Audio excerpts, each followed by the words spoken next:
Morning campers, it's the 16th of December. We've got Jeff's job sorted out, sort of. We were supposed to be fitting a roof tent, but that didn't turn. I keep calling it a roof tent. A lift up roof or whatever it's called. Anyway, it didn't turn up.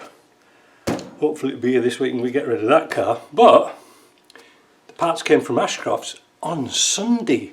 Yesterday, believe it or not. So we've got the box here. So I've got to go down to JP's because we need something out of this box that he needs. Couldn't believe it. I didn't believe that it would deliver on a Sunday, but again, because kind of the post is on strike, UPS is flat out.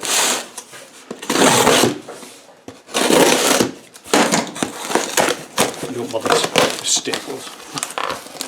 Right, let's get out of the tea. Hello, cell. I wonder if it's white or black. I hope it's black. You can't tell. That came from Britpart. I can always tell Britpart's numbers.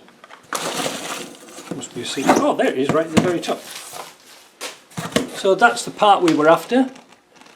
Because JP, when he makes his bushes for the transfer case, he makes them usually standard, or he'll undercut this on the grinder, polish it up and make it completely round, because most of them are like eggs, you know, they turn around a little bit, rattling around. But the old one was beyond redemption. I'm looking for it. I think I've left it at JP's and he measured it up and says no, it's not very good. So we're going to use this one as a datum and take the measurement of that. And that's what we're going to do. Now, what have we got here?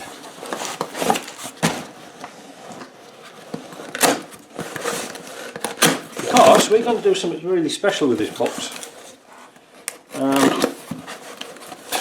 We're going to change the gear ratio, not the gear ratios, but the gear style. There we are. So we are changing the gear from that one that's all chipped out to that one. A lot more robust.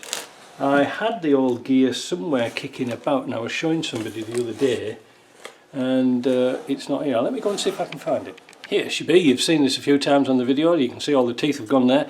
Don't change gear on the fly. Just stop. You know, don't change it high, low, diff lock. Just stop. So you can see there's a considerable difference in the number of teeth and the width of the teeth. You can see how flimsy those teeth are. So like I say, you can destroy those to your heart's content. This should be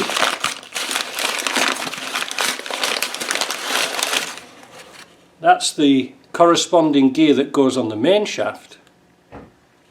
But wait a minute, I think there's something missing. Just some, hold on, there's somebody here. Right, back in the room. So that's your gear that goes on the main. So these have all got sort of the same toothy type thing, I think. I'm not sure, but we'll work that out in a minute. But I'm waiting to see what's happening because this should be the rebuild kit.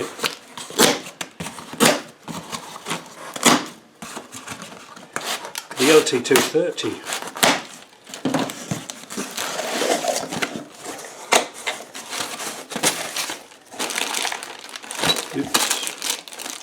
Well, they're off to a flying non-start. They always send me gaskets and I never use them. However, sometimes I use this gasket on those extended sumps because they don't seal very well.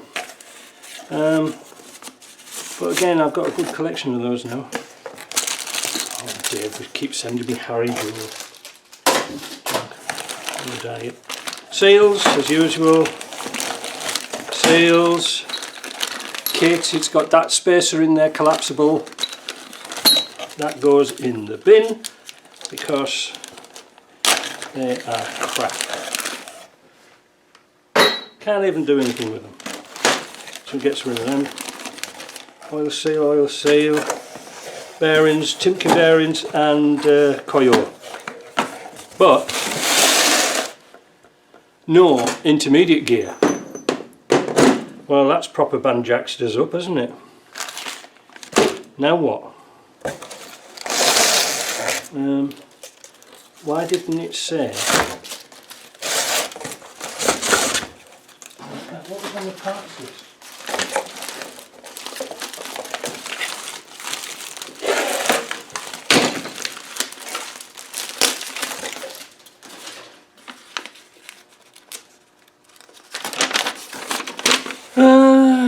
Intermediate gear, 175 quid. I wonder if it's in a different package.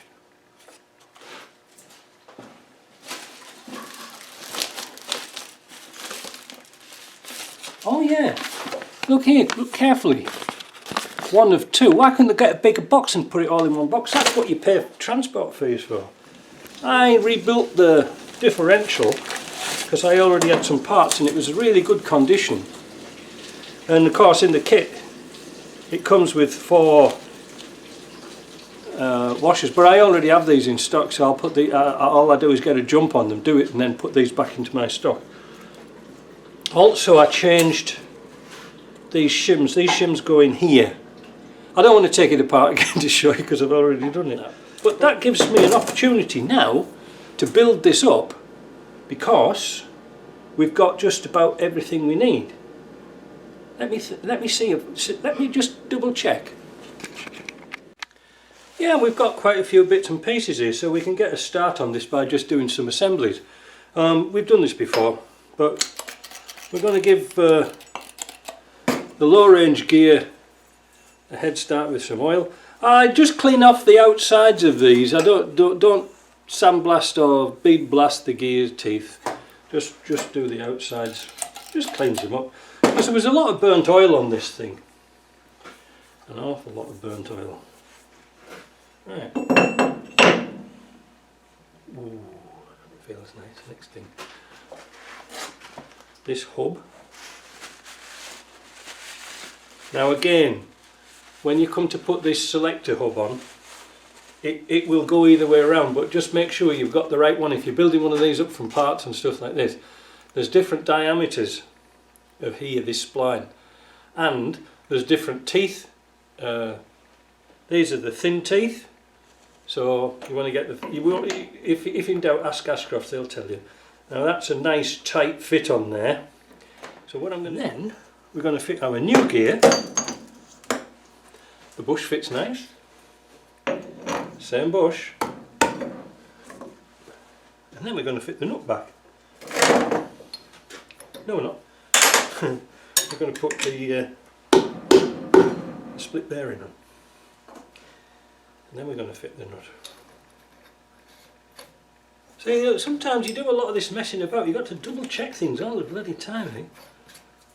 Because this is, you don't, what I'm trying to get to is that it's easy to check this now rather than building it all back up and finding out the bloody gearbox is locked up. My transfer case is locked up.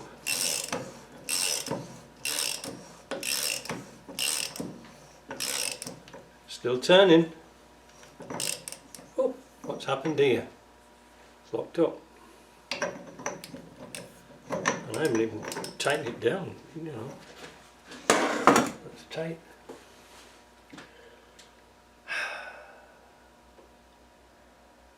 So there's one or two things. Either the gears are too thick, which I very much doubt it, or there's some wear on that inner bush.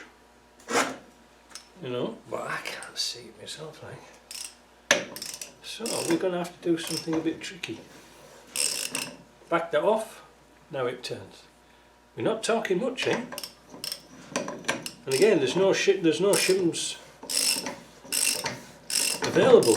You know, there's nothing on this one. So, oh wait a minute, was this one tight? Wait a minute, let's just, before we take that off, did it tighten up the first gear, the low range as well? Let's just check that.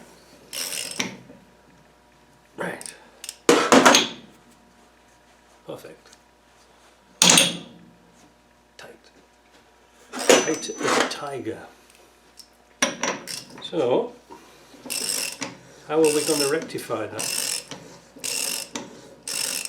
Well, there is a way we can do it.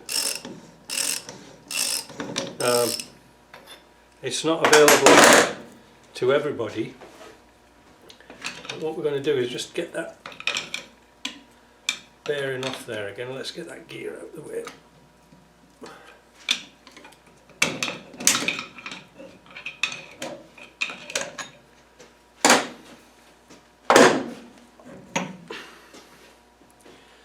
Underneath here, this is almost flush. So what we do, we had this once before. We could buy another bush here. Could do, but it hasn't actually been turning, you know. And the thing is, I haven't got a spare one.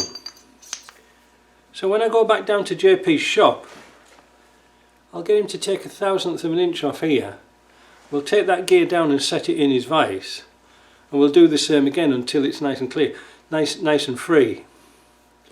It shouldn't be binding, but even when I run my fingernail across there, it's very, very difficult to tell if this bush is taller. This bush should be taller than the gap here.